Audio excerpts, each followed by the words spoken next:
one of the most effective ways for me to pivot in that moment, this came from Dr. Joseph Murphy, who wrote The Power of the Subconscious Mind, which I'm sure you're familiar with the book. And he basically talked about being very stern with that voice. And I used to do a few different things, but this is the new one. I cut the head off the snake right away. So when that thought comes in, I don't give it compassion. I don't give it love. And it's not because, and I'll explain why I do this. But when the thoughts come in, when something's going well, it's usually when I'm feeling joy and things are rolling, when it wants to come in and go, yeah, but for how long? Yeah, but now what are you going to have to do next? You're going to have to do even more and burn out. You're going to have to, I just go, fuck this. And I chop the head off. I go, not today. Fuck off. Like I talk to it like that now. And it's not like I'm talking to my inner child like that. It's just the thoughts itself, because I know it's such an illusion, or it's such an old program, or it's such an old pattern. It just doesn't deserve my energy. Versus, let's say when I get a trigger or I feel a wound, like I feel like I'm really good at distinguishing what's a wound surfacing to, coming up and a trigger from something older. Then I will, let's roll. Let's just get it going. All right, bro. So we were just popping off. So I'm like, you know what? Let's just hit record and let's just send it a little bit. So, we were talking about imposter syndrome, and on something I've struggled with. Not a lot of people know that probably, but what were you saying? Just continue. Yeah, just in the 5 or so years, 5.5 or so years of doing this work as a hypnotherapist and coach, and thousands of hours of guiding people into the depths of their subconscious, there's been this consistent theme. And one of my goals, and I think for a lot of people who are coaching and doing this type of inner work or guiding this inner work, is to help people realize just how much of a badass they are, just how capable they are in wanting to achieve what they want to achieve.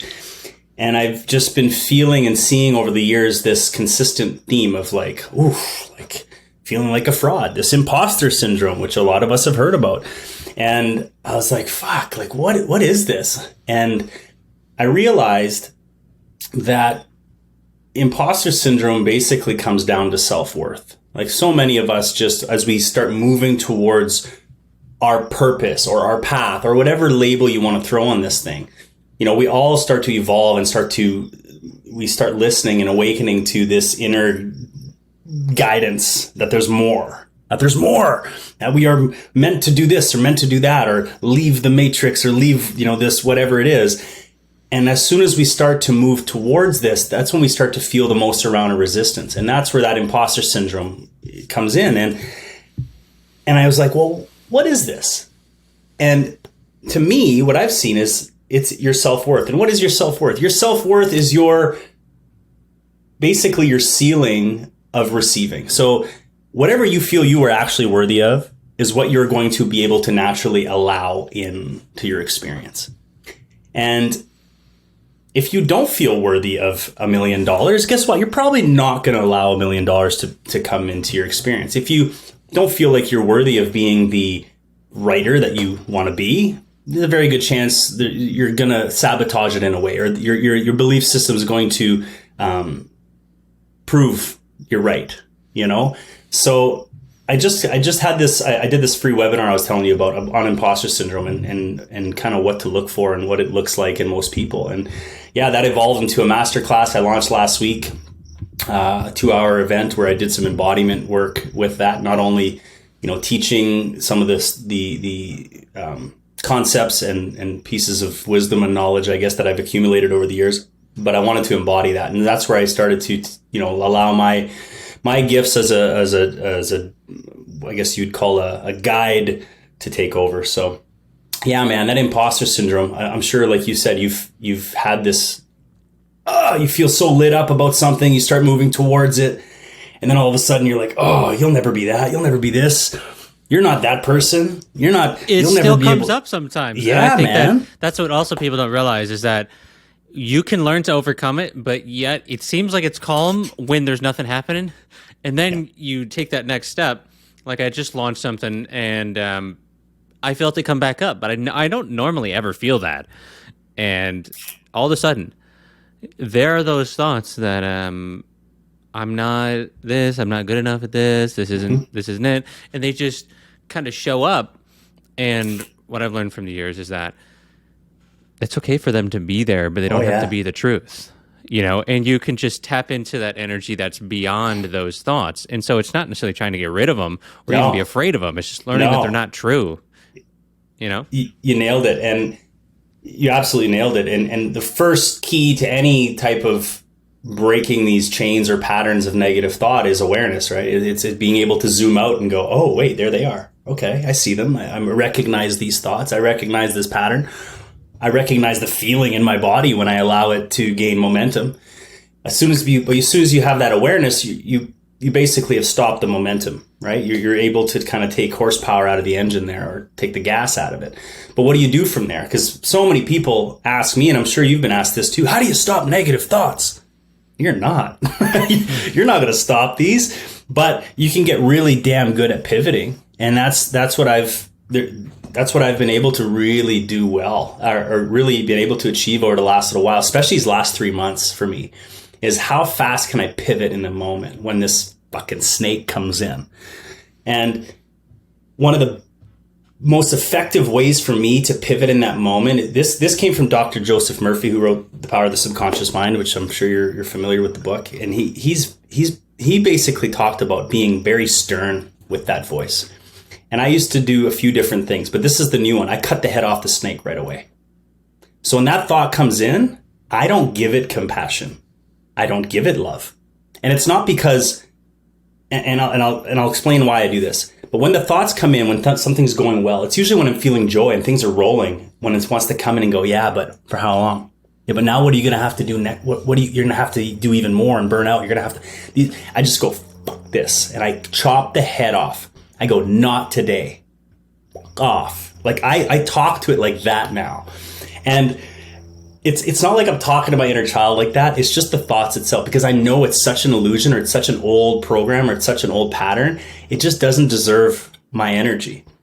Versus, let's say when I get a trigger or I feel a wound, like I feel like I'm really good at distinguishing what's a wound surfacing to, coming up and a trigger from something older. Then I will give the time to really just be in my body, and I'll allow it. I'll go, okay, I love you, and I'll be a lot more compassionate, because I know it comes from a deeper place or a younger version of me. But when it comes to just thoughts wanting to come in and kind of hijack my day, I take the cleaver out, man. Boom. Fuck off. Do you think they're connected? The thoughts and the wounds, or not? Or are they just subconscious emanations? And like I said, I feel like I know the difference between when they are and when they're not. Because how do you do that? I don't know. Secret. Yeah, I don't know if it's a secret. I think it's just that. I think that's why it's so important to stay on your pillars spiritually, or whatever you do every day to come back to center and connect to your inner being, whatever that's, if that's through meditation or your walk with the trees, but whatever your pillars are, to make sure you're consistently coming home. That builds that awareness of what is what, and what is real and what is fake, what is illusion, what is truth. So I think it just comes with time, continuously checking in on with yourself. And then so that when those things come up, you're like, oh, this is a wound. This is actually unworthiness coming up here. This is actually pain from, and you might not know exactly where it's coming from, because we very rarely go right to the memory or that moment when it came into existence. But it's a vibration for me. I'm a really big feeler. And that's something I think I struggled with for most of my life. And now I'm starting to fine tune and go, ooh, this empath thing, or this sensitivity part of me, this real sensitive part of me, is a fucking superpower. How do you turn it from a superpower into a superpower versus traditional masculinity? A lot of times it'll be hyper in the sense that you just need to be stoic and you don't need to feel anything and you just need to be hard. Get hard, son! Yeah. Like, I don't know if I've been so sensitive my whole damn life that that's a big part. There's a big wound there too. That was a lot of the work I've been doing lately is on my masculine, because I was surrounded by that. that stoic type they didn't tell me to suck it up, but they never talked about stuff. When I felt something, Dad wasn't there and going, "Oh, let's talk about this. Let's feel this out." And it was just like, both my parents were kind of like, "Oh, I don't know. I mean, you'll be fine. You're good," But I always felt so deeply that I could never, even when I tried to ignore it, I don't think I could ever do it. So, how do you turn it into superpower? Man, embracing that part of you, because I know how confusing it can be for a lot of people. Like for me, being a guy in that environment where no man in my environment ever felt feelings or allowed themselves to feel. And so I was always like, fuck, why am I feeling like this? Why am I crying after winning a baseball tournament for the other team that lost? Why am I like those deep emotions? Like I'd take it all on and be like, why? So I was very confused as a kid when it came to the emotional part. Yeah. I don't think that answered your question, but that's okay. It lends some insight into. Yeah. It did, I think, answer the question. That just trying to understand why we experience in our society this tendency. I mean, I think it comes from survival mechanisms, because if a man was too emotional, he might die to an alligator. Mm-hmm. And so I think it's deep rooted in the subconscious, in the superconscious of humanity, that there are times where we need to be this way and that way. But I think that has kind of been over sensationalized into that being your whole life versus just certain situations where you might need to turn that off and just go to work, or you might need to do the things that you need to do. And so I just think there's that subtle balance. You can turn things on, turn it on, turn it off. Yeah, and I think I look at my evolution into manhood, whatever that is, but I realized I needed to also turn on that more masculine energy, where I felt for so long like I wasn't man enough through my teens, my 20s, into my 30s, and that's related to a few different things. I believe there's still some anger with Dad that I haven't fully resolved. Like I felt like Dad should have been there for me in different ways that he wasn't. And I think a lot of us feel a certain way around our parents. Yeah. And so that father wound is is still kind of there and hovering. Dad should have did this for me. Dad should have showed me how to do this so that I didn't look like a fool here. Why didn't I know how to read a tape measure at 18 years old? Why wasn't I taught that? And then go frame houses with a bunch of friends and be the only idiot that doesn't know how to read a tape measure. Why did I only change the oil in my car for the first time when I was 36 years old? These are to me, I grew up on a farm, and there's you see, there's these pieces right here surfacing right now, and I'm like, I can go on a little bit of a tear if I wanted to, because those pieces of me that are still I haven't fully allowed myself to forgive, are still alive. And so through my life, and these aren't only things, there's some major trauma there too, not with Dad, but major trauma in my childhood also, that just made I wasn't man enough, dude. I was not a man enough for most things. And so I wasn't the mechanic guy. I wasn't the friend who knew how to fix things, because I was never taught. Not that I couldn't do it, I was never taught. And so there's some anger there. And then so when I came into my own, I started my family, and I'm on my own in the world, I still struggled with am I enough to support a family? Am I strong enough to be the leader when it counts? And a lot of my wounds, I would see holes, like little holes in my life, where I would avoid taking financial responsibility for myself, meaning looking at my bills, looking at what's coming in versus what's going out. I would have this fear. And so I would push it to my wife, and my wife would take it on and be like, okay, it's safer there. I don't have to step into my masculine. But I didn't know these things at the time until I started diving deeper into this. So there's that balance, and I never really quite had it. But right now in my life, I feel so fucking solid in who I am as a man. In my body, I feel safe, I feel strong, I feel capable, I feel excited, but it took a lot of work. So you talked about where your trauma came from. Yep. We started with imposter, and then now you're saying fast forward. Yeah. I feel like that middle part, the part that we didn't talk about, that's where I feel like I want to go. Yeah, let's go there. How did you get from feeling these things to now being the leader? You know, in groups and workshops and everything you do online and for your family. Like, what was that transition point for you? God, you know, is probably, I started drinking at like 14, 15. And it just kind of got out of hand from there, 14, 15, 16, 17, 18, into my 20s, into my early 30s. I would just escape at every opportunity I could. Like, my identity was wrapped into the party guy and the guy that everybody wanted to hang out with. So like, I never understood it really at the time. I just thought I loved that. I was like, you know, when I was 25, 26, 27, even into 28, you would have never convinced me that I would stop drinking or partying. Like, that was me. I'm the guy. Like, anybody wants to go party, just call Joey. Like, fuck, he's down. Like, and I would identify, like, that was me. But that was because I had such low self-esteem and such little self-worth that I needed to be whoever anybody wanted me to be.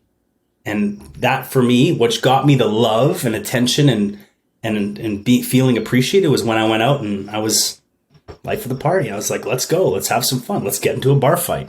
Let's do all this shit. I'm in. And it took, you know, depression hit me at 21 for the first time. And God, it rocked me. And then from there, it just kept getting worse. It was a roller coaster for a long time. And then, you know, I worked 10 years in a prison as a correctional officer for 10 years. So you can sprinkle some more trauma in there, you know, dealing with that kind of stuff. And I hit rock bottom at, you know, 30, I don't know, what was I, 32 or something like that. And then an NDE to go along with it, you know, a little car accident thrown into the mix.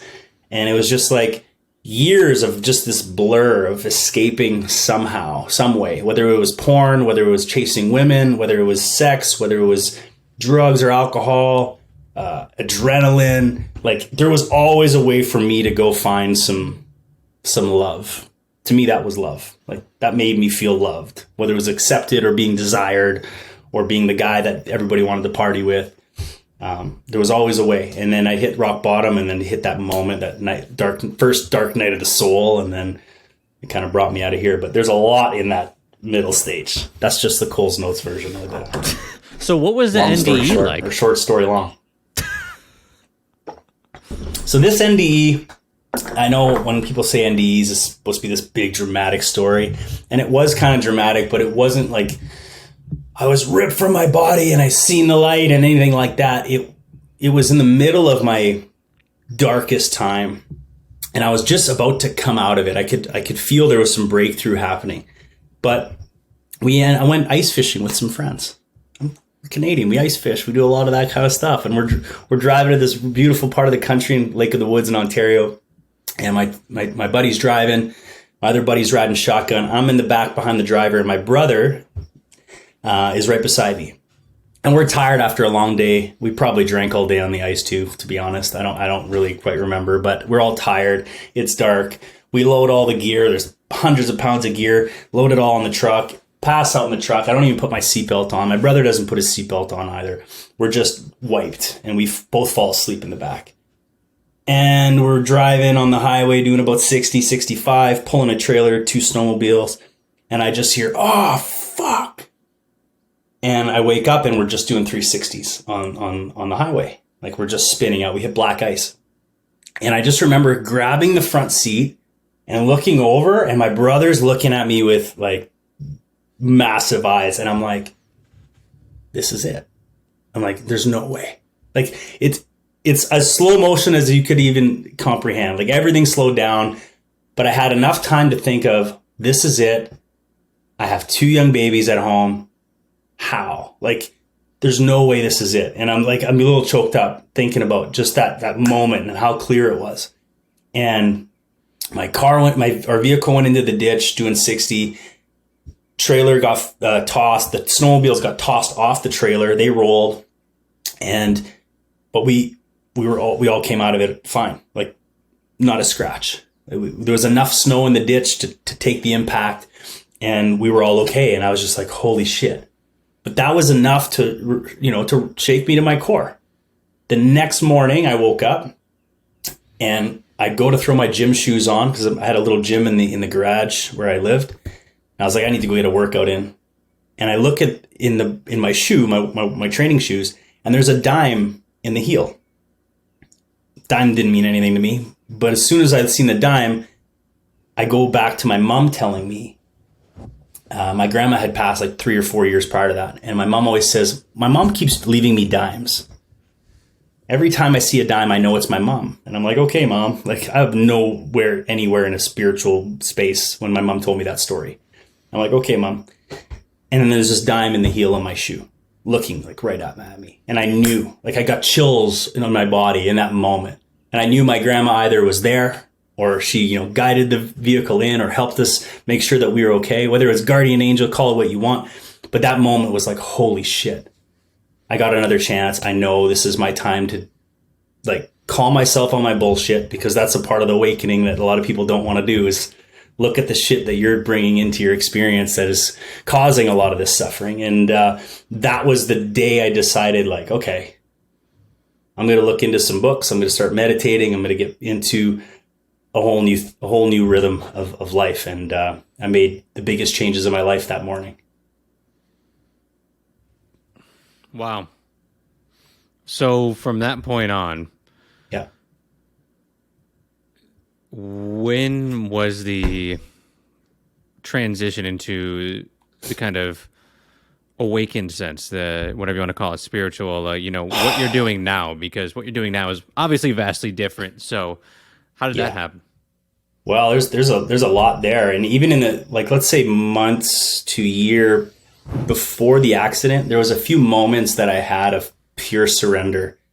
And these are, I call them my moments with God.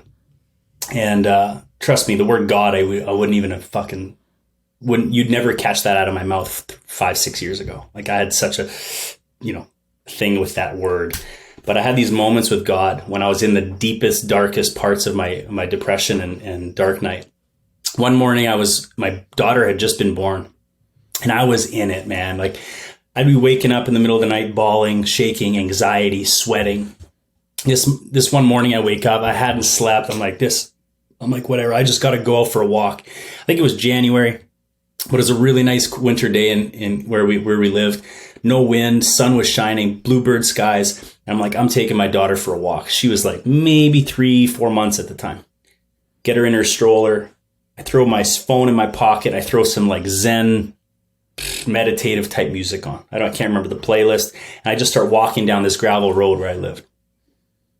And all of a sudden, as I'm walking, it's like my blinking slowed down. My whole body slowed down. And everything just kind of went. And I felt like I was on mushrooms. I felt like I was on something. And I was like, what is happening? And it was, the only way to explain it is I was perfectly in tune with every snowflake, with every blade of grass blowing in the breeze in the ditches beside me. I looked at the trees and I could like zoom into like every intricate detail in the bark on the smallest of branches. And for about 12 to 15 minutes straight, the whole world stopped. I could feel every ray of sunshine. I could feel every particle of snow being on my face as it snowed. Like, it was the most surreal moment of my life, not being on any type of substance. And I just cried and I cried and I cried and I fucking cried. And it was just like, it felt like liters of tears rolling down my face. I'm with my daughter, this perfect little human. And I'm in the depths of my deepest, darkest times, but everything stopped. And it was a moment with God. I felt just one with every single piece of everything around me.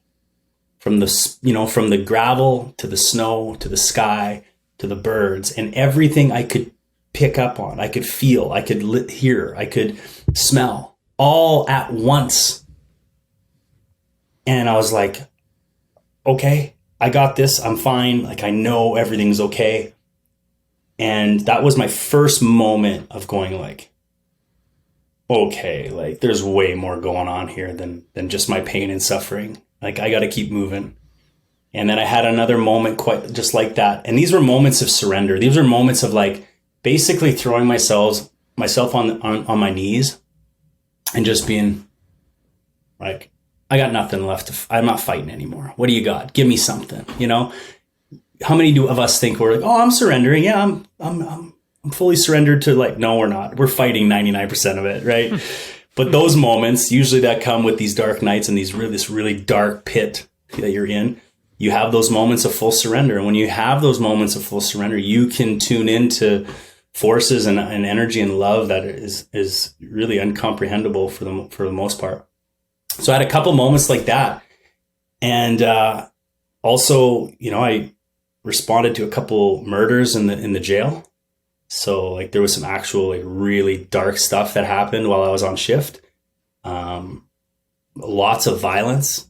So I got to see the really dark side of the world, like really immerse myself in probably the darkest environment you can on this planet versus a war zone. You know, like, I mean, there are darker places or places as dark, but when it comes to, you know, in my world, the prison was about as dense and heavy of an environment I could ever be involved in. But I think it was all designed in order for me to truly understand that type of pain and energy, to be able to lead people into the depths of their pain and abuse and suffering. So yeah, there's so many things that led up to me being where I'm at, where I'm able to really help people and guide people in releasing that density. Hey, if you want to help keep the podcast interest-free of others, because we are completely crowd-funded and supported here so we can say whatever we want, consider supporting the podcast by getting yourself a nice piece of clothes, maybe a hoodie like this one. This one says one step at a time if you can't see me. I love this design. But we've got a whole bunch of designs on the premise of high-quality clothing that is not a bunch of BS in it to cut costs in order to make more money, which is what so many clothing companies do, in combination with a deeper meaning associated with each piece of clothing. So if this interests you, you want to support the podcast, I appreciate any and every bit of support. It means so much to me. You can get yourself a piece of Universe the Game clothing at universethegame.store, or the link will be in the show notes or description down below. Wow. So you're talking about God. Now I got to know. I always wonder when people say God, what's your relationship with that word? How do you feel when you say that? What is God to you? God is the collective. It's what we are. It's who we are, and at the same time as what all is. God to me is the consciousness of everything. It's.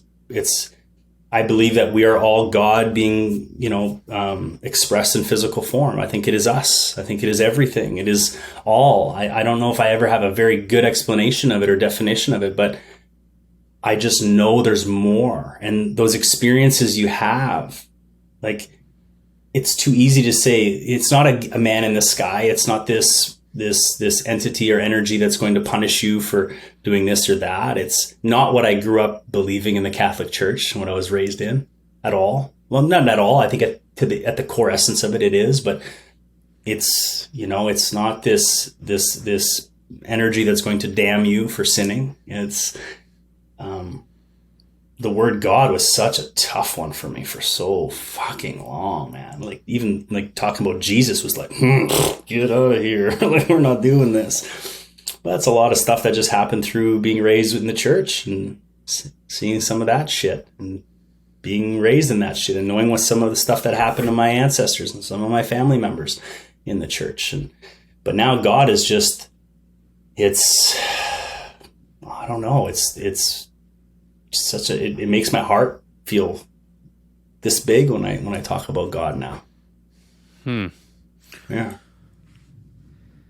So that's what I was curious, if you had a specific religious connotation to God or if it was something beyond that. It's much beyond that, much more beyond that. I think that every religion at the basis of it all, I think at the beginning of all religion is all the same thing. I believe in angels, and I believe in guides, and I believe in aliens, and I believe in, all these different energies and beings, but I believe it's all just wrapped into one. But there's no religion that really pulls me in more than the rest. I respect all religion to a certain extent, and I understand it. But I think it all, when you wipe out all the bullshit and all the politics and all the power and all the greed, I think we all come back to the same exact thing. Yeah. So you see the world now, Mm-hmm. and people's relationship with reality, and where you've come from, moving into the space again where you lead people. So were there any specific practices or kind of tools or modalities that really stuck out to you along your journey? Maybe you used at some point, maybe you don't now, maybe even something daily that you use. I'm just curious as to practically, because I remember what you said was, I don't know exactly how you worded it, but it was, what are we doing now? So yeah, anything to stick out? Yeah, like you talk about like my journey getting to this point. Like is that what you mean by any of the tools I use? Yeah, for me, meditation was the start of it all for me. And also psychedelics, like having these moments with psilocybin and even LSD, mostly with mushrooms, were big catalysts for me. But meditation was always this weird thing for me when I started. It's like, I'm not this guru, I'm not this Buddhist monk. I don't meditation. Like, what does that even mean? And I've come to the realization that meditation is different for everyone. There's 1,000 different ways to do it. But in the end, it's about being able to quiet your conscious mind enough to feel and tap in and connect to that inner being. And once you have an experience like that, there's no going back. There's no going back. And I think with psychedelics, it's a little easier to go back because it's like, it's the drugs.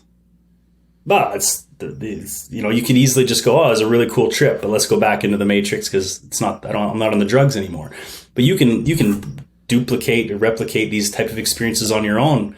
And I remember having these few experiences, and it was as simple as I read was the book A New Earth by Eckhart Tolle, and he had just explained presence to me in a way that I had never understood. I was 28 years old. I remember reading this book. I'm in Honduras. I'm on this backpacking trip, and I was struggling with, and my friend's like, just read this book. And I think the first 2-3 chapters, he explained presence and what that meant and just being in your body. I had never been in my body. I'd have been in my head the whole time, my whole life. I just in my head, trying to think and figure things out and beat myself up and blah, blah, blah. And I remember him talking about this one thing that I still use and I teach my clients all the time is when you have an emotion surface in the body, when you have a feeling, a trigger, if you are able to release the story and the label that you put on it and just give it full presence, just feeling what's coming up, like just the physical sensation, if you can release the story and the label that you put on it and just feel that sensation, it will go away within seconds. Within seconds. And that moment, it happened in the bed. I was there reading. I was like, okay, I'm going to do this. And I had some anxiety or some anger. I can't remember. And I was like, this is no good. And I'm like, wait, that's me labeling it. That's the story. I'm like, let's just breathe with it. I remember breathing with this anxiety going, there it is. You're the observer in that moment. And all of a sudden it was just like, peace, quiet, gone. I was like, what the fuck just happened? Like, this is usually we're usually going for 25, 30 minutes before I get distracted and I don't think about it anymore. And then it might go away. But usually I'm just in this and I'm feeling it and it goes on and on. Well, it's because it's the story we keep saying. It's the label we put to it. And we continue fueling the feeling. And that moment was like really big for me. And that's when I started to really meditate. And so meditation, it's finding that the way for you to connect to the silence and that peacefulness. You have to find that way for you. And for me, it was binaural beats. I put like a timer for like 20 minutes and I put some real cool binaural beats, deep drumming music, always really resonated with me, deep like tones. And I would just breathe and just focus on it. And I remember just kind of drifting away. And I'm like, holy shit, my mind does stop. And that was the kind of the first kind of moments for me. And I was like, this is important. I remember doing that for the first time, getting to the jail. I was like, guys, I got the secrets of the universe. You have no idea. Oh my God, your anxiety's gone. You just got to do this. Here, read this book. Do this, do that. And everybody's like, no, fuck off. Like, like, no, you don't understand. You don't get it. This is freedom. And I think a lot of people end up going down that road when they start to have that finally some ease from their suffering, right? And so that was big for me. And then honestly, hypnosis work, the work that I got to do while training to be a hypnotherapist healed so many layers in such a short amount of time that it truly, truly changed my life within, weeks. And it also allowed me to see like my pain was rooted in a lot deeper places. We very rarely know the actual root of our suffering. We might have a moment that we remember that triggered it, but the roots are so often so much deeper than we can see. And for me, there was a lot of moments that I never thought were a big deal that were a big fucking deal for me. Really big. And it takes that deeper state of like you got to go deeper below the surface to truly heal, in my opinion. To rip that root out, to change the story, to bring the new awareness to that time. And that's what I see every single day. Like I have people that have been in counseling for 10 years. And within one session, that problem that they've had is literally gone. Because we go deeper. It's like, oh, it starts here. It's dad. It's here. It's like, no, it might not be. Let's go see. And we use this few different techniques to go deeper and kind of keep going and going and going till we find what they call the initial sensitizing event, which is the root cause of the issue. And we change the story there. We talk to the inner child. We release the emotion attached to it. And as soon as that story changes at that level, the conscious and subconscious get on the same page. And that's when the resistance stops to what's naturally trying to come to you through the stars. Hypnosis. Mm-hmm. Hypnosis. Most people, I think, Hypnosis. are thinking of, okay, you're talking about the guy in high school that came up and tried to some kids, right? Yeah. Tried to snap some kids to sleep. So what do you mean by hypnosis? Like, can you explain that a little bit? Yeah, hypnosis is pretty simplifying it. It's just different techniques that, like when I use hypnosis, we just use different inductions. It's basically a way to confuse the conscious mind to disconnect. And when I mean disconnect, it's not going, lose your conscious mind. But, we're in a state of hypnosis throughout the day. When we go to sleep at night, just as we're falling asleep, we end up in that theta state. Theta is hypnosis. We naturally drift into hypnosis no matter what when we fall asleep and as we're waking up. These are natural states that we're in all the time. But when I use hypnosis, it's on purpose. We use different inductions. And basically, like I said, we're just confusing the conscious mind because the conscious mind can't focus on more than one thing at a time. It can go back and forth really quickly. But when you use these special techniques, we kind of go monkey brain. We're going to go over here for a little while, chill out. And we're going to go into the system. We're going to go into the hard drive here. Let's find out where this pain is rooted. Let's go find out. And it's not this state where you're out of control that I'm just going to go in and start, picking apart. You're always in control. And there's always some anxiety in the first session. But within the first session, by the time the first session is done, they start to understand, oh, that wasn't at all what I thought. It's not this, I'm going to go dig in and dig up my deepest, darkest secrets, and I'm just going to start talking uncontrollably. Not at all. But it does allow us to go down through the layers. And when the client is comfortable, and it does take some time with some people, we can start pulling up, like I said, the root. I keep calling the root, but it is what it is. It allows us to go past the defense mechanisms that we've put up, because the subconscious does one thing really, really well, and that's to protect you emotionally. And so a lot of times it represses memory. It just keeps shit locked the fuck down. And that's great to keep you moving in life and keep you, keeps you alive. There's comes a time where you need to just lock that down so you can survive and get to work and eat and, do what you need to do for your family. But if that wound doesn't get addressed properly, and this isn't everyone, but for a lot of people, it can manifest in addiction. It can manifest in a lot of unworthiness, and can manifest in a lot of toxic behavior that you don't want to be part of. But that's usually because there's emotion that's trapped in the body that hasn't been allowed to move. And there's a version of you that doesn't feel safe. There's a version of you that doesn't feel worthy. There's a version of you and that subconscious will win every single time. It's 95 to 99% of the mind, depending who you ask, who you talk to. So my goal is to just bring the conscious, subconscious together. Because when you have the two things firing on the same team and not contradicting each other and pulling one way, that's when manifestation happens. That's when true creation happens, because you have all these pieces home at the heart. Not one going here in unworthiness, one here in trauma and wounding, one here and just fucking being pulled both ways. You kind of gather all those wounded pieces, you bring them home, you love them, you show them that they're okay, that they're safe, that they're worthy. And then when that happens, it's like all the resistance or density dissolves. So I like to think about the subconscious having many rooms. So there's the room of trauma, the room of conditioning, and they might be kind of similar rooms. And then there's the access to the superconscious or the infinite intelligence, right? Let's say. And the trauma that's unresolved end up being little patches or blocks of density that stops this magic from coming in. So Dr. Joseph Murphy talks about every single piece of every way of healing is within the subconscious. Your body can heal 100%. Every, creative idea that you need for this to manifest, it's all naturally trying to come to you. And what I've seen is every bit of trauma that's not released and fully, worked on that needs to be, or any limiting belief that is anchored in trauma a lot of the time, if that's there, it's just resistance to what's naturally trying to be shown to you. Did I explain that properly? Does that make sense? Yeah. Mm-hmm. Yeah. So the hypnosis part is a fast track to the root of it.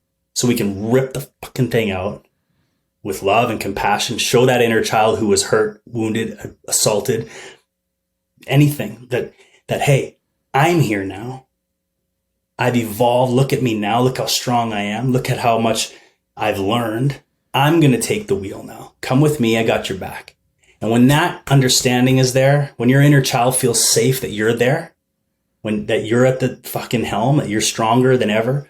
And there's a bunch of other things you can do around that. It's the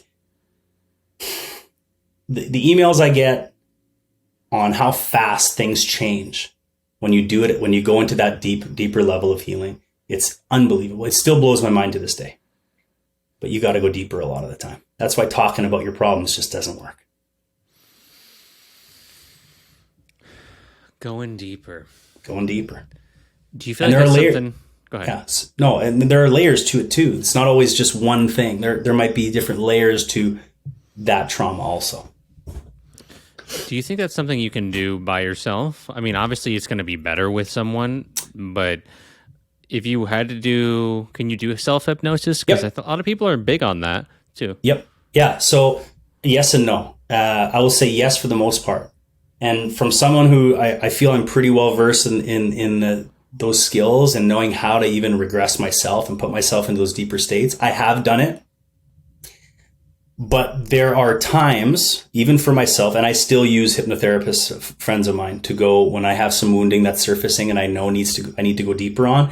I will ask them, because there's a sense of being able to let go of control, and where the conscious, when you're doing it yourself, you're always kind of taking on two roles, right? And it sometimes is difficult.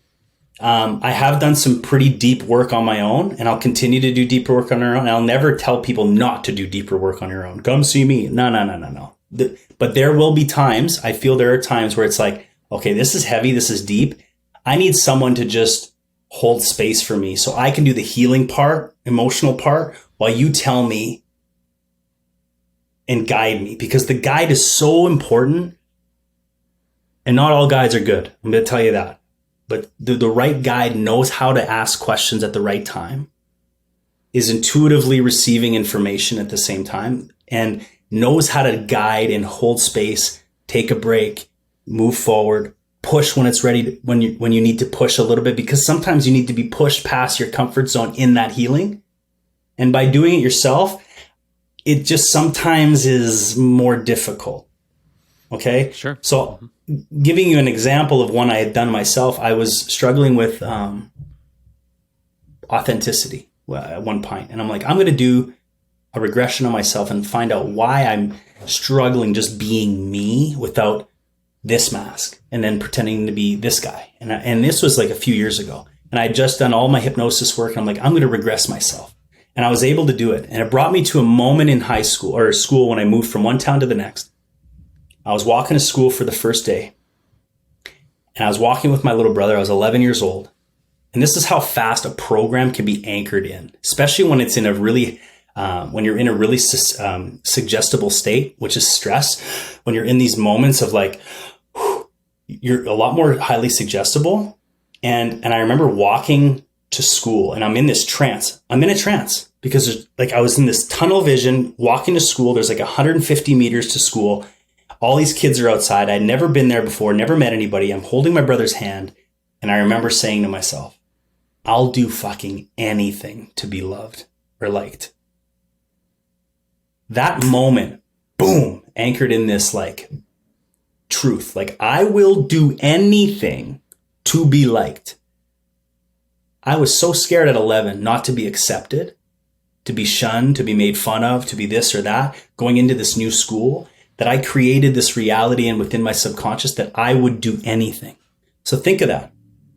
So when I regressed myself to go find out, it brought me to that moment and to that thought that I anchored into my subconscious. The exact thought saying, I will do anything to be liked. And I was like, holy shit. Little did I know. Parts of my life, I did everything and anything I could to be liked. I abandoned myself most of my life just for the sake of another or an opinion. And so that was a moment I was able to regress myself to that moment and change the story. But it wasn't a big moment. I would call it a bigger trauma, like some of the abuse I suffered and some of the, stuff like that. But yes, you can definitely learn to do a lot of that work and get good at it. But there are times where I feel like it's just better to let go and allow that professional to be your guide and hold space for you while you're going into these deep emotional releases. Because when you're in it, you're in it. It's breaking down. It's anger. It's sadness at the deepest level. It's uncontrollable, ugly crying because that emotion's finally having space to be released and moved. That's been trapped in your body. And so when you have someone guiding you, there's that safety. There's a little bit of it's not even safety. It's you're more confident being able to just do your part while they do theirs. I feel like it's so true because what you were saying about the two roles, if you are trying to do it yourself, it's like you're consciously having to move through, but you're trying to let go of the conscious. Exactly. So how do you exactly do both that. at the same time? It's exactly that. And you can't get better, but I'm still to this day, I reach out to the people I trust the most in guiding me because it gives you that, I don't have to worry about that part or knowing where to go. They know how to ask me those questions and I'll know what to do. And a lot of times too, the other therapist, the other guide will do things differently that I'm not expecting. And when I'm not expecting something, that's usually when magic happens too. Because if I'm expecting myself to go a certain way because I guide this way, I might miss something and they might have something different. They might be downloading something different or intuitively getting something that I wouldn't. So there's beauty in that. So how did you begin to trust someone that deeply? I feel like even in myself, it's difficult. It's difficult to imagine that level of trust. I've never had that done. Just so you know, I've never experienced any type of hypno regression in any form. Yeah. So the immediate thing that comes up for me is like, how do I know that I can trust someone else with, the deepest parts of myself? How do you get past that? How did you, Well, I think a lot of people, what they do, I think there's they make some mistakes and they go for the shiniest person they can find and the person who has the nicest Instagram and, really. But when it comes to this type of work, I feel you should be able to talk to that person. That's why, like, when I work any of the one-on-one stuff and people are going to invest that kind of time with me, we get on a call on Zoom and we like, okay, let's feel each other out here. Because if there's an energetic, like, I don't like the way the guy talks, I don't like the way Joey presents himself, I don't feel like his energy is matching, don't hire me.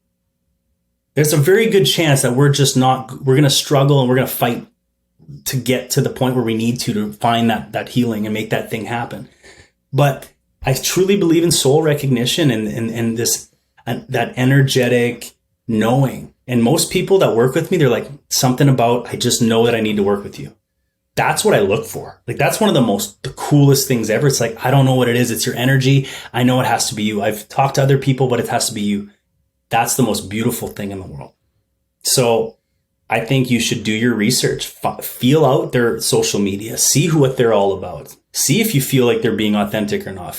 Trust your intuition on who's going to guide you. And when you do decide, also have patience, because that rapport is great, but it does take time sometimes. I have some clients, first session, they're doing the deepest work. And I have some clients, it takes 2 to 3 sessions to get to that point where they feel, okay, I can trust them. Because it's not really them necessarily that needs to trust me. It's their 8-year-old self that needs to trust me. It's their 4-year-old self that needs to trust me. It's those pieces of them that need to trust me. So it takes some time, and it might take a session of just maybe showing them hypnosis and relaxing them in these states to show them that they're safe. And then second session, we go a little deeper, a little layer. And then all of a sudden they're like, okay, I can trust Joey.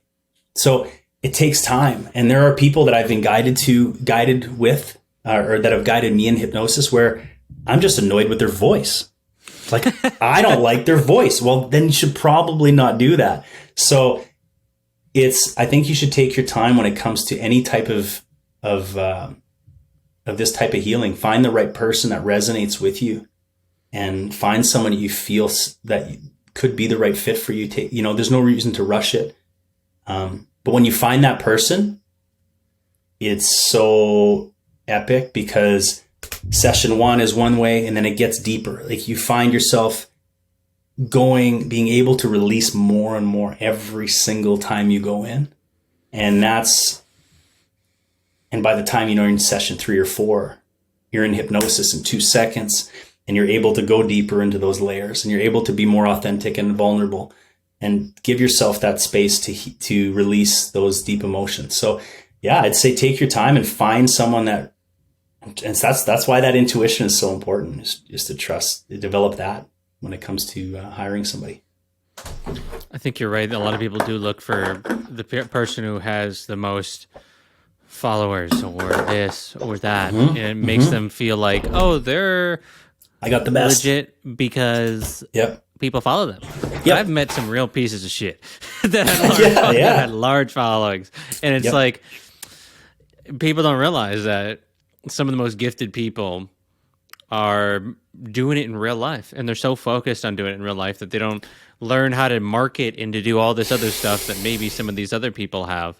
And it's a process, because when you're creating online, he is becoming the director, the producer, the video creator, the audio engineer, the editor, the marketer, there's just so many roles that you've got to learn. And so what I've recognized is that not everybody has been able to master all of those. And it's not that they're not good, that they might not have a large following. It's that they're more focused on other things. And sometimes I find that the people who have the least amount of followers are the most legit. And it's so wild to what people think. Well, and you got to look at how the ego is affected by popularity and more fame or more followers. Like, you and I have both been in this world for a while, and I've seen you blow up, and I, even when I started to really gain traction, I had to keep myself in check and make sure, like, why am I doing this? Is this the same reason I'm doing this now than I was, or is this more for the followers? Is this more for the likes? You really have to, that awareness needs to be fucking sharp. And even sharper when you start to gain more traction that way. Because, there were times in the last 2 years where I lost, I forgot about the sacredness of my work. Same. There's sacredness to sharing wisdom and knowledge from your experiences. There's something sacred about it, and leading people into the depths of their trauma. There's sacredness there. And I had to really come back a few times And I feel like I'm on top of it now more than ever. Like I feel really balanced on why I'm doing it, how I'm doing it, and the intention behind my work and the intention behind my videos. But it can, fuck, the ego can be a sneaky snake. You got to be aware. I had the same thing happen to me. There in July, I had went full time. I had just released the book, and everything was going great. But then I lost my connection to my why, and it ended up with me gaining a lot of weight and really feeling overwhelmed. Yeah. If I would have just actually went within and really evaluated, for me, people's egos usually grow when they gain followers, but mine got overwhelmed and was like, I can't do this. So I did the opposite. I kind of pulled back and went back to the coping mechanisms of food because it felt like it was too much. And so I do feel like I'm at the best position like you than I have been in my entire online career. I feel really on point. But it was a recognition of how am I interpreting people enjoying what I'm doing, and what is how is that affecting how I create from then on, versus just being in that centered space of I'm creating this because this is what I feel called to create for. Why?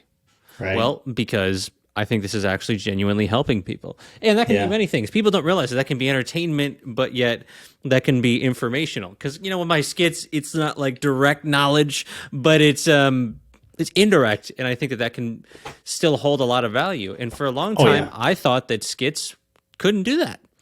And that's why I was really deep down frustrated with my work, because I wasn't enjoying the green screens. And so I was like, but skits aren't good enough. But then I just said, fuck it, let me do it. And then for that whole time period, that's when I did the podcast. I'm just like, fuck all this. I'm just going to do the podcast only. Yep. And then I realized, no, I've got something to share.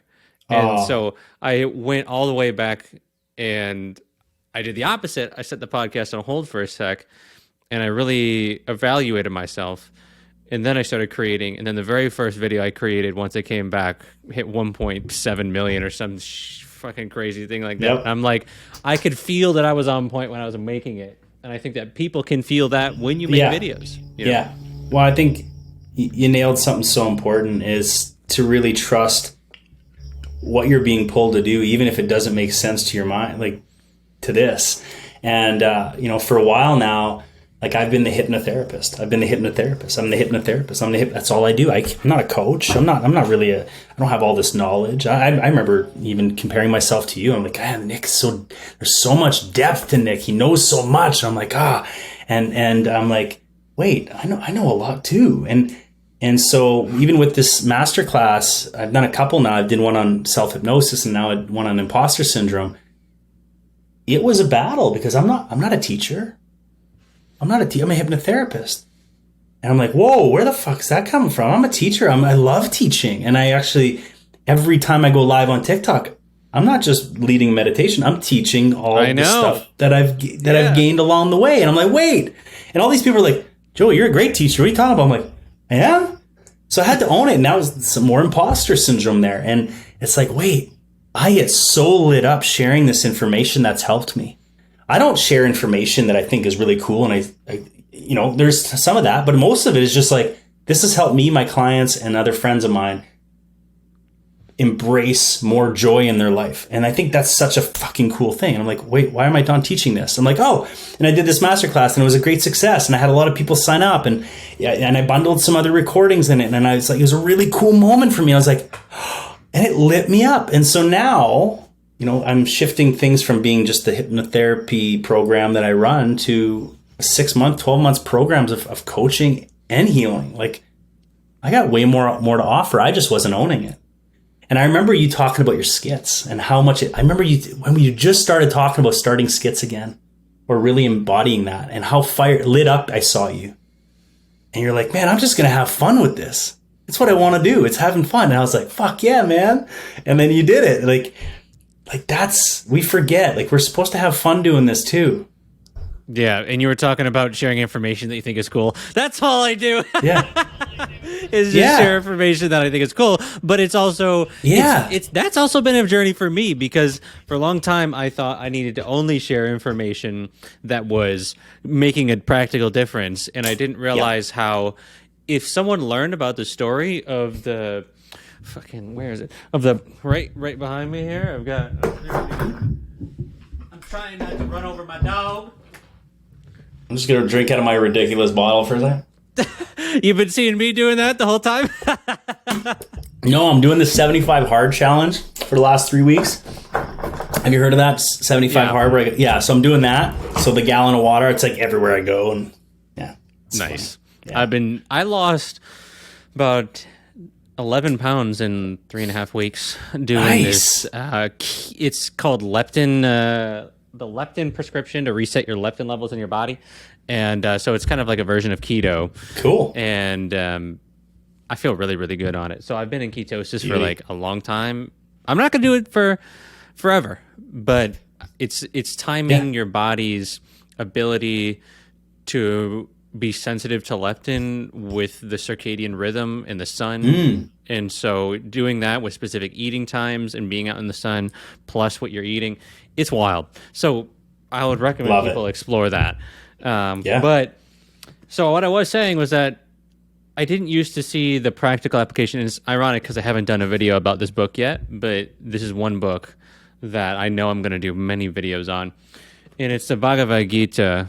And I didn't see the value of, wait, this is a story. This isn't just directly telling you what I think reality is. And I started to actually research, wait, why are over this so many centuries are people talking in stories? Like this whole entire thing is a story. And why is this one of the most holy and sacred books? It's because people love metaphors and stories, and that we actually really learn through that. Sometimes people can say, and I would say even more than somebody directly telling me what reality is about, depending on the topic. But sure. You know, the Bible's got metaphors, stories. Oh, yeah. This has it. It's like something in the human psyche. Stories speak to it, and I was really afraid to embrace that because I thought I needed to practically help people. But I realized that this helps people just as much, just in a different way. But it allows me to do something that I've wanted to do for a long time, which is express the funny side that I've never really been able to put into some sort of teaching video. For you, it was like you're becoming the teacher. It was like for me, becoming like a teacher and a storyteller and a video creator, and like balancing not being stuck only teaching, because people knew me as what you're saying. Right. I'm only the teacher, you know? And so it's interesting how we both kind of had the same transformation, just in a little bit of a different way, where we're stepping into something that we're really passionate about, you know? I love it so much. And, you know, you talk about metaphors, and I find it really interesting because so what a lot of people don't know, I don't think, is that the amount of times we use, so I use a technique called let's just call it going to the root cause. And a lot of times I'll just ask the soul, where do we need to go? Where's the origin of this wound? Where's the origin of this, what's coming up right now? And it always knows. The soul always knows. And this is maybe a way I do my hypnosis, my regressions a little differently, is I ask the soul. And the amount of times we will go into a past or alternate lifetime is tremendous. And it's really, especially the last, I'd say, year and a half for me, 2 years with my clients. And with some people that I work with, there's not this belief of past lives or alternate lives. They just don't believe in it. So I said, okay, well, but they're having the experience. They're seeing it. They're in this memory of, or this story that's happening for them, and the emotions are very real. They're all coming up. Everything. She said, this doesn't make sense. This isn't me. I'm a girl, or I'm a young man. This isn't. I'm like, what if it's just a metaphor? What if it's just a story? Let's watch it as a movie and let's see what happens. Oh, okay. And all of a sudden, it takes away that the belief that this could be real or not, and it's a metaphor. It's just like the story you're talking about. And it takes the seriousness from it, but the result is the fucking same. the healing happens the exact same way. Just like you just said, the knowledge gets dropped in the exact same way, but it almost takes this seriousness away from it, and that they have to believe it has to be this or that, or it's a metaphor. So let's see what kind of metaphors are coming up here, and let's see what kind of dots we can connect. And every single time it's just like, what just happened? And they get it. It's there. It's dropped in. The healing's done. Even though it was a story and a metaphor, maybe your subconscious was just showing it you this way so you can get the healing you needed around it. Fine, cool, done. So I find it really interesting that you're saying this part about the storytelling, and in the past lives, how that works also. That's something I got to guide you. I got to guide you into a past life regression, dude. Hey, man. Yeah, I'll see you later. It's been a good podcast. It's been fun. Thanks for coming. See you later, folks. We're good. No, but that would be interesting. Yeah, I'm down to try. Yeah. I'm down to try. Yeah. I don't know anyone else I would do it with, because I really feel like I don't really trust anybody else. That's cool, man. You know what I mean? That means a lot. Not like I don't trust other people. I get it. But I haven't met anyone. You're like, I get it. I'm cool as fuck.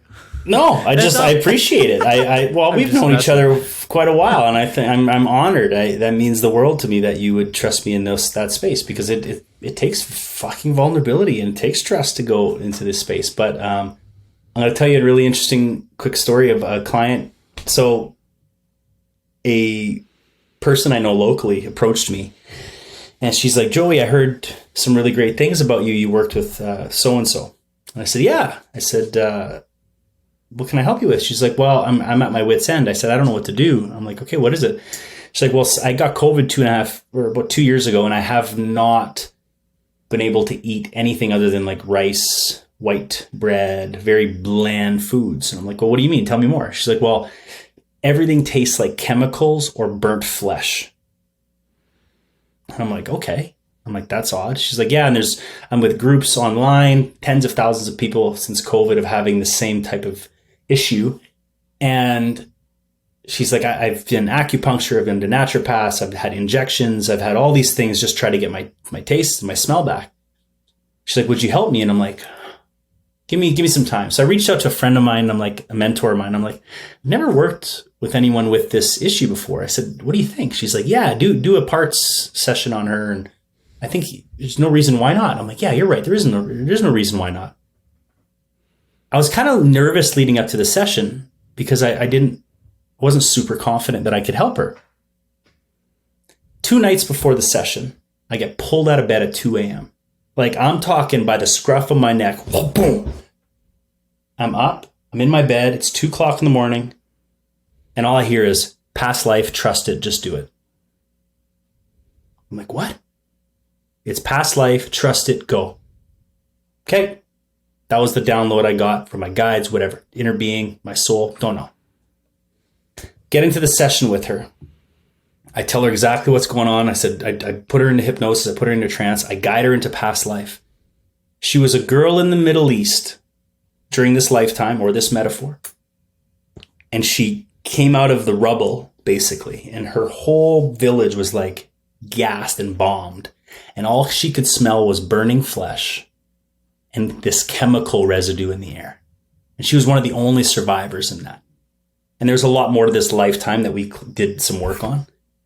But as soon as we cleared that and did the work around that, she messaged me the next morning. She's like, Joey, I can't even tell you.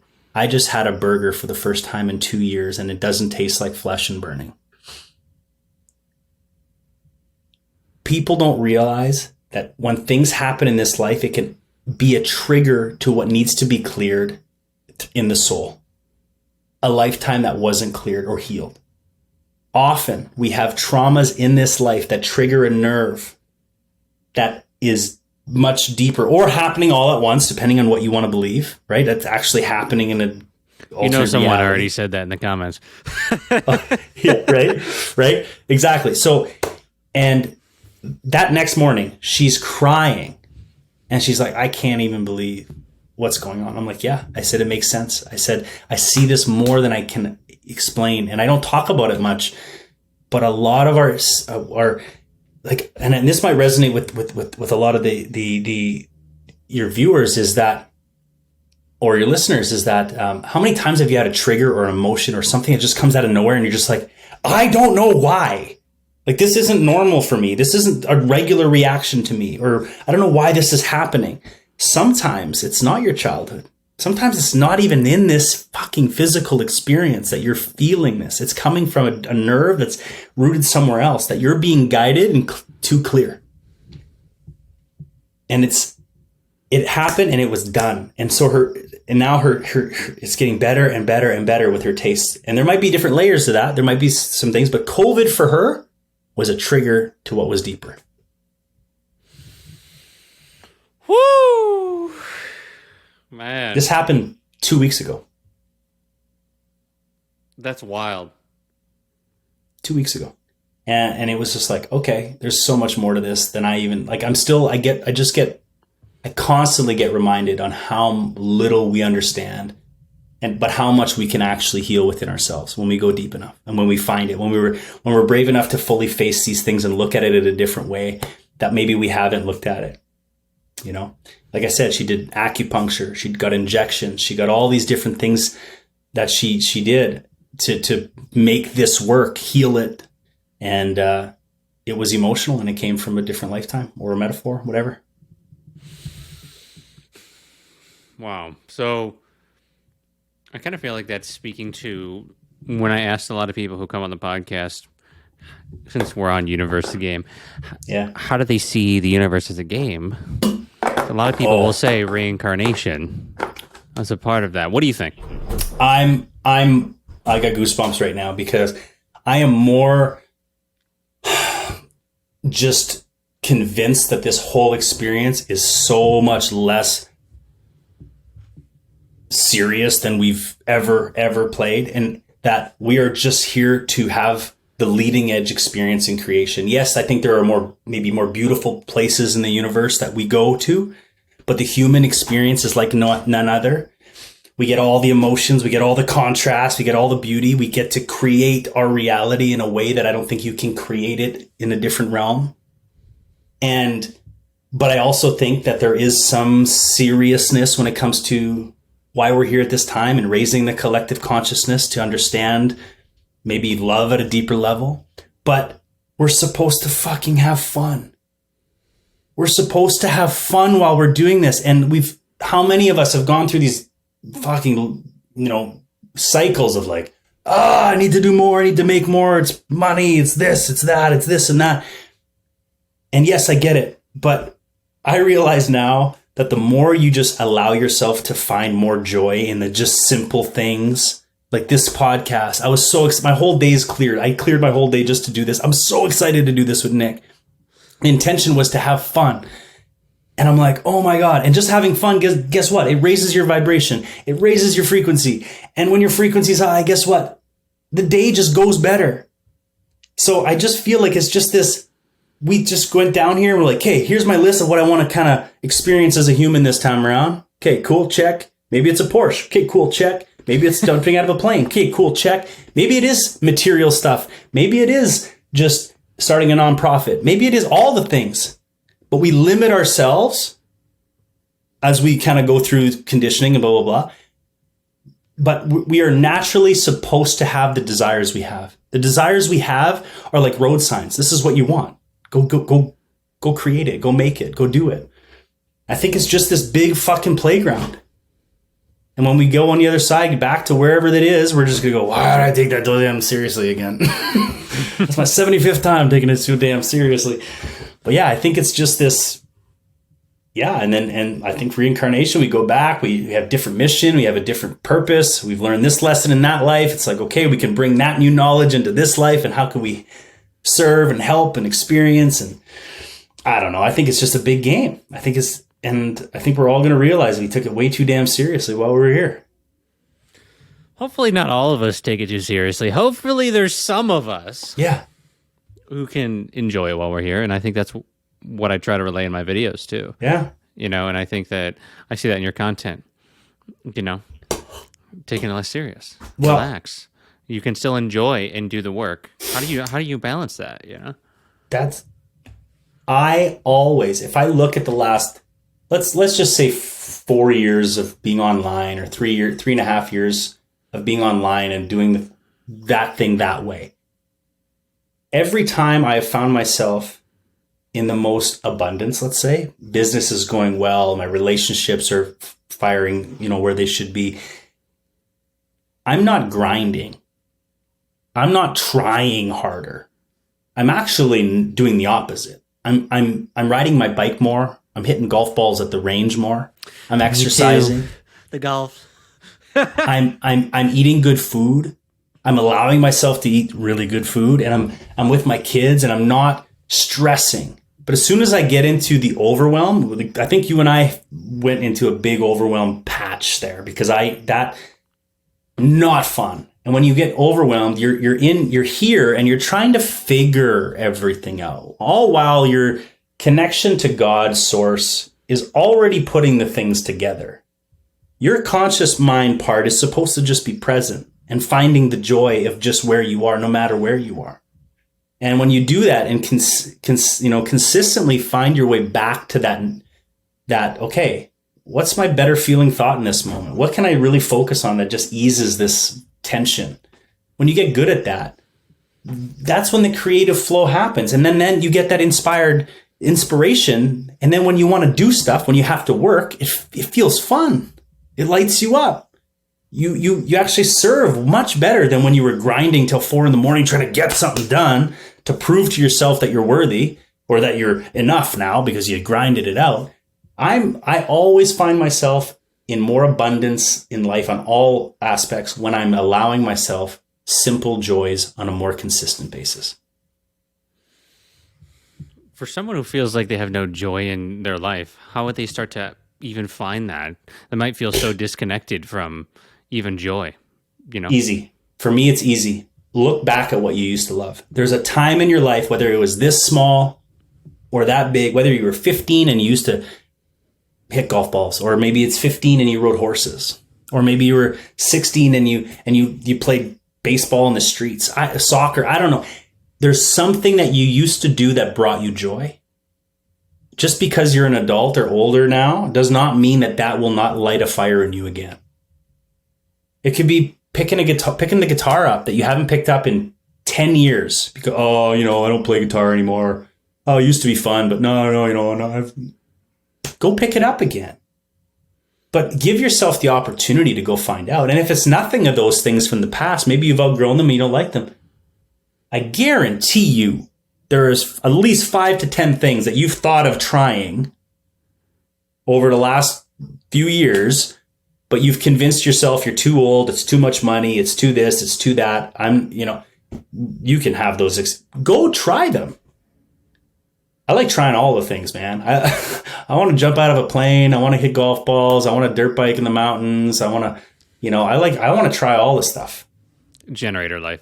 Yeah, generator life for sure. For sure, man. We're both generators. Yeah. I'm a manifesting generator. So 3-5. what about you though? When it comes to joy, like what's your advice to people? Because yeah. So first, I just want to say, when I was saying generator, I'm referring to human design. Mm-hmm. For people that don't know. It's very similar. For me, I had to come to terms with, if I am going to do this full time, I need to enjoy it. Yep. And I need to even enjoy the editing. So many people hate the editing. And for so long, I was like, oh, you can't wait till I have an editor. And then I'm like, you know what? Can I find a way to find the beauty in this, to find how it's going to help me, even in the parts that I didn't enjoy? That's what it's been about for me, because, I'm pretty hermit mode in the sense right now I'm in Phoenix, I'm in an Airbnb, it's hot as hell. I'm just like dialed in. And so I'm not doing a bunch of extraneous activities besides, I go to the driving range and hit some balls, and that's really fun. But for me, it was finding how what I do daily, I can enjoy all of it. I can find, it's so stupid, but it can be like a spiritual experience. So powerful, dude. It can be like a spiritual experience to wake the fuck up and look at the sun and just fucking 100%. Look at it. And it's so interesting how people just take that for granted. And I really, for a long time, struggled with gratitude, but now I like can go out and I can look at the sun and I can be like, holy shit, I have another fucking day. You know, Dude. what if it ended yesterday and I never really did what I wanted to do? I still have another shot. And so if that's consistently on my mind, that how am I going to spend these days knowing that eventually I won't have them anymore? Having that fire in my ass, it really makes me feel like I don't need to take it to the stoic level of I'm always thinking about death, but I also know that I don't know. So I'm going to take it to the best experience that I can have in my practical everyday life. And that's all that's all I can do, you know? That's about as when you get to that level of understanding, that's a dangerous place. Like a really good, like, and when I say dangerous, that's like your ability to tap into the sun and being appreciative of that fucking moment is, well, isn't that where the story comes in? It's like, oh, I'm going to go listen to the sun. Oh, this is dumb. It's just the sun. And then you can get into that headspace. But the reality is when you really fucking quiet the mind and you allow that sun to be on your skin and you allow yourself to just feel the peace and quiet of that morning and the bird just singing in the distance and you're connecting to the now at a whole other level, that's when gratitude takes on a different level of power. It's not the fucking money in the house or the Airbnb you're in. Yeah, there's gratitude to that. But it's when you can break it down to the simple things that we always overlook, your heart expands past your whole, it just expands so much. Exactly. Like this morning I was outside and I was like, I kind of want to just go on my phone and tell people like, I hope you can experience this level of joy. Yes. Not because I have something, but because of how you perceive life. Mm-hmm. Because the problem was for me is I always was looking for the next thing. Yep. So that I could feel a certain way. And you know what that was for me was I've always wanted to live out of a truck and a camper. And I remember when I was living out of the rooftop tent, I was like, fuck, I just want to be, I knew the truck and camper was so far away. I wanted to just be in an Airbnb. And then I got to the Airbnb and I was like, fuck, man, I just really want to be not with these bitch ass neighbors with their death metal music. Right. There's and there's always some fucking thing that I was complaining about. I remember there's this time my girlfriend told me, man, there's a problem at every Airbnb for you, isn't there? And I was like, wow, you know what?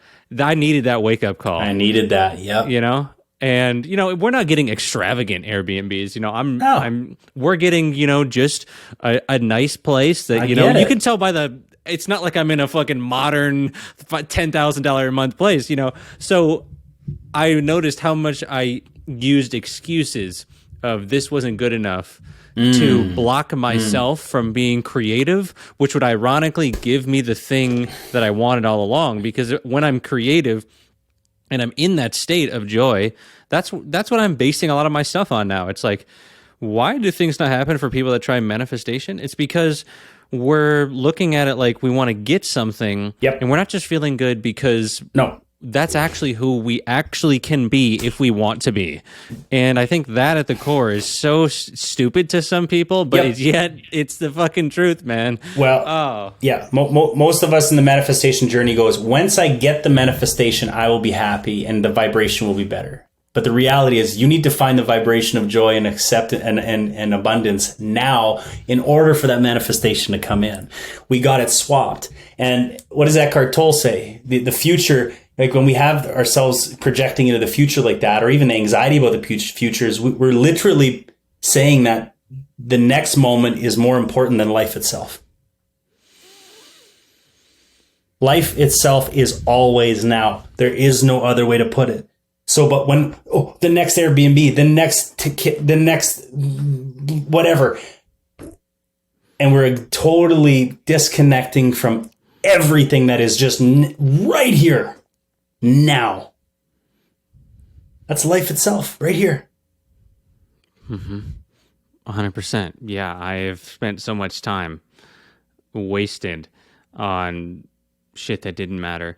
And you know, the funny part is that when you get to that level where you realize that you just want to feel good because it feels good to feel good. It feels good to feel good. Yes. Then you realize that even if these things don't happen, your life's still good.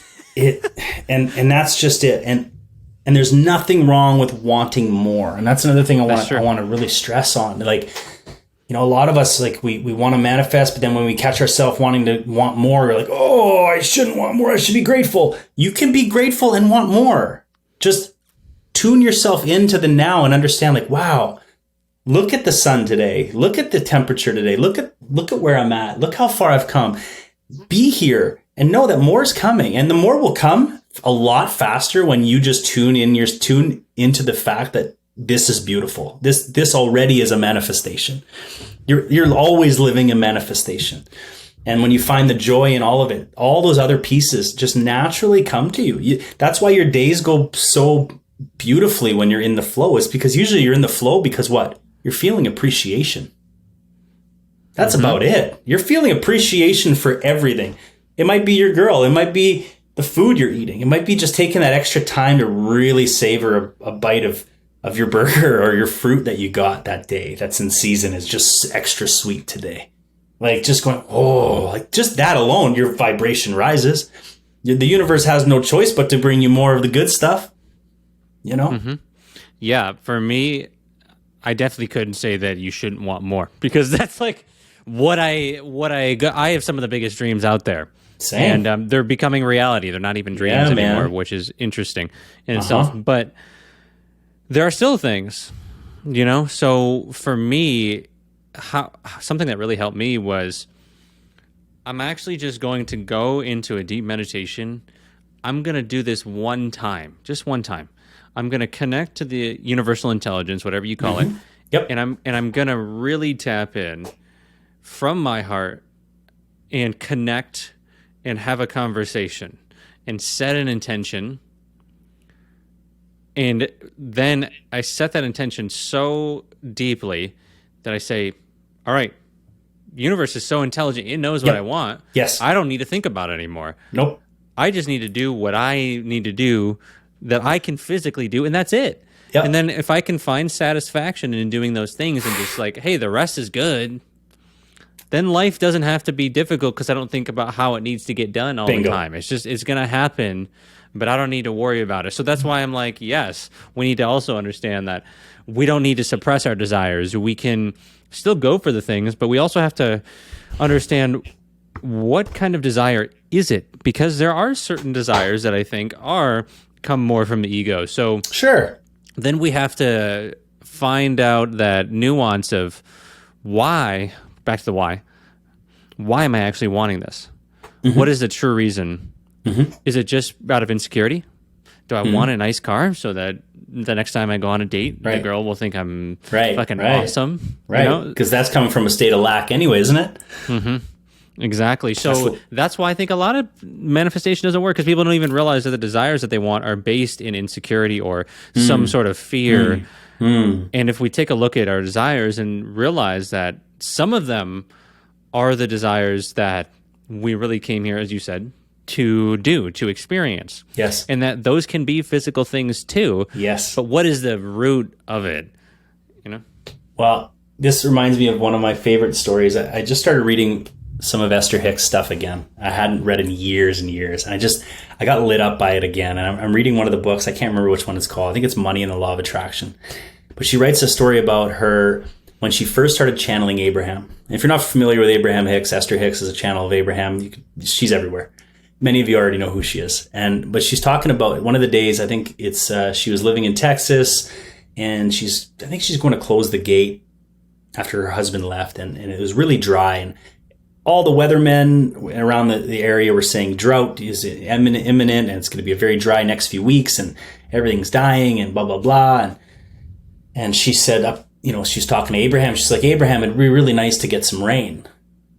And what she got in return was, oh yeah, like we're going to bring you the rain from this state of lack, this energy of not having enough. She's like, well, what do you mean? She goes, well, tell me why you want the rain. And she goes, okay. She's like, well, I really love some rain because, the trees would get the water they need and all the plants would be refreshed and everything would turn green. And when I see that, it brings me this joy in my heart, and all the birds would be able to drink from the fresh water. And she went on this little tangent for about 2-3 minutes, and they're like, see, now you get rain. And I was like, oh, it's because of what it brings to everything, to yourself, what it makes you feel. it's this feeling of abundance when you're talking about it. It's like when you're creating, what is, okay, let's say it's the Porsche. We'll bring it to the Porsche. For me, the Porsche is my dream car. The 911 has been iconic in my mind forever. Why do I want the Porsche? I don't want the Porsche because I'm like, yo, motherfucker, see, I got this Porsche now. Look at me. I know what the Porsche feels like. I know the sound of that engine. I know what the flat six sounds like. I want the experience of feeling that German engineering on a twisty road in the mountains here in BC. I want to feel it underneath. I want to feel the roar of the engine while I'm going through the mountains, because I know I would just, that's why I want the Porsche. Maybe the Porsche would be mine for 6 months and I'd sell it, but I want the Porsche because of what the experience it's going to give me. I think that, and that's not just look at me, Porsche. That's this is for me, Porsche. That's a difference. I don't think people won't even realize the difference. I think some people won't, but there is actually a big difference in those two. Yep. Yeah. It's coming from a place of what does it make you feel? What does it bring you? You can do things that you enjoy doing. Yes. Right? That's the thing. It's like, I'm doing this because it brings me a sense of joy, a sense of fulfillment, excitement. Yeah. Yeah. Even if it's physical, that's fine. But if it comes from, I need it because of the perception of someone else, that's just one way. It could be many different things too. So, yeah, these little nuances I think do really matter. Oh, they really do. And that basically comes from state of abundance or state of lack. Like it's a whole different vibration altogether when it comes to why you want it. Yeah, man, it's so much fun. This whole creation game is fun. And like you said, a lot of your dreams are actually coming into fruition right now, physically manifesting in your reality with stuff you only had here and here. Oof. For me, it's the truck. What's the truck? What's the truck of choice? So I've always just wanted to hear that fucking diesel engine just getting it, man. And I want that for the pure joy of having the freedom to tow behind me my home. And hearing those turbos whistle. Yeah. And I can use it to tow my home and go right to you, and we can do a podcast outside. And how fucking sick would it be to just be in the sunshine, just filming a podcast in beautiful weather? How sick will it be? Right. That's what I'm saying. Yeah, you got me there. Fuck. How sick will it be? It's going to be amazing. And that's the stuff. Like, just the joy it brings you. That's enough, people. That's enough for you to want something. And just be aware of the old story of dad saying, oh, you're not this, you're not that. Or mom saying, money doesn't grow on. It's all these old beliefs from childhood. We don't need that. You don't need that. That's what it was for me. That's egotist, or that's your ego, or maybe that's too flashy. You don't want to be known as the person that has that stuff. You know? More money, more problems. Yeah, and those are all limiting factors, and it is resistance to what is naturally coming to you. There's a reason it lights you up, because your soul wants this experience. Let it happen. Manifestation doesn't happen for most people because we get in our own way. That's it. It's not because it's not trying to come to us. It is. It's about allowing it in. And allowing it in sometimes is just allowing yourself to fine-tune yourself to more joy of what already is. Fucking it, man. That's it. Oh shit. Okay. It is. I feel like that's actually a beautiful place to wrap it up for today. I have one more question for you. Yeah, man. If you finally got that Porsche and you said you believe in aliens, and you know what, they were like, all right, bro, you're gonna jump this Porsche right off this bridge, and I swear to God, we're gonna fucking Mission Impossible you real fast and furious. You're gonna land it right in our ship and you're done. And that's it. And you realize, oh shit, I'm getting that Porsche today? No shot. After this conversation? No. Okay. Well then, if you realize, okay, this is the last time that I'm going to be able to ever have anything to say to humanity, what do you think would be the important message that comes to you off the top of your head? Right now in this moment is the message that you'd leave them with? I think I just said it. I want people to understand that we're allowed to create what we want, that we're allowed to be happy, and you can be it now. You can find more joy now. I think that's it. I don't even want to go more in depth on that. Find the joy now and watch what happens. Get really fucking good at finding the joy now, right where you are.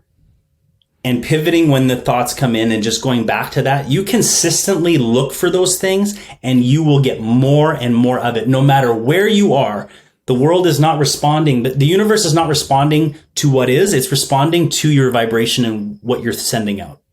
It's not your condition. It's what you're sending out at every moment. So when you get really good at choosing gratitude and love, it will do nothing but give you more of that.